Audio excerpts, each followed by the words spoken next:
The other concept I'd like to mention here is marking not only in defense but in attack also. Just to recap then, one is often told as a number one to go up and wait for the ball to be passed. This only works in low goal polo and for beginners who are very weak.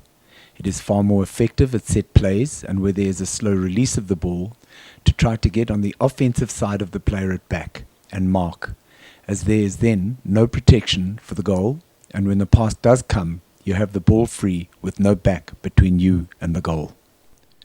Take a look at the following scene where this is done to perfection. Here you can see a rather slow release from the blue back, but you will see that the player in blue ending up at 1 has beaten the player in white ending up at back, and the goals are now open. Let's look at that scene from a different perspective. Here you can see the player who has ended at 2, even though he's got a number 1 on his jersey, doing a fine job clearing the man to the edge of the field here. And as they go, you can see the white eventually checks up and tries to slip back on his inside, and he does a great job again going back and clearing her out to the other edge of the field, allowing his teammate a free passage to the ball, and if she misses it, he's going to pick it up. Let's look at another good example of this.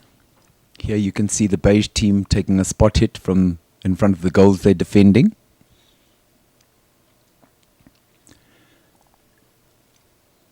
And you will see that the beige number 1 has cleverly sneaked onto the offensive side of the black back while he was watching the ball, and has now cleared wonderful space for the beige back to put the ball into, and he can then run onto that ball free, and the black back will never be able to keep up with him as he has put him on the edge of the field. Goal.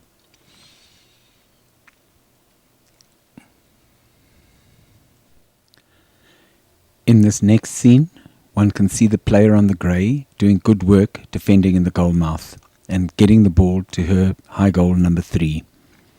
She then makes a good run and is able to get onto the offensive side of the defending blue player. Here, however, she cleverly does not run into space, but is very aware of where the blue is and stays just ahead of him.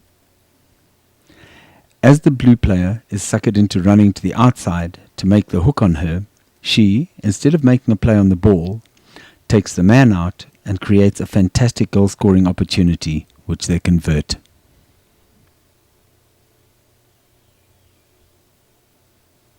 You can see the man behind also doing great work, taking the man away and being there as great support when she misses the ball in a bouncy field.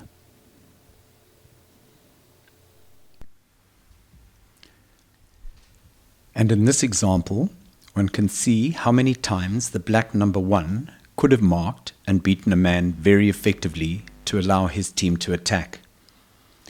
One can see at this point the opposing high goal player on his right side, and if he had marked him and slowed him down, even if he could only do it temporarily, this would have given his own high goal player some good options. There you can see his own high goal player with the ball and the black number 1 running into space.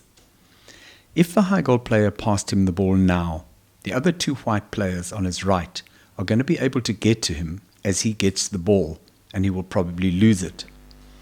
Where, if he had marked one of them, then you will see as the play develops that if he had just cleared the proverbial rugby ball, as we have suggested in previous lessons, that he would have received that pass without the white player being able to defend.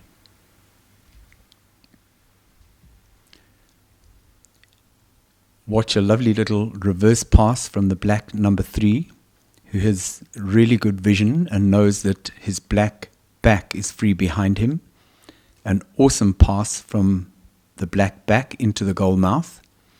And there you can see the black number 1 has not done what he should do and cleared out the white number 1, who is then able to hit a clearing backhand instead of the black number 1 easily scoring that goal.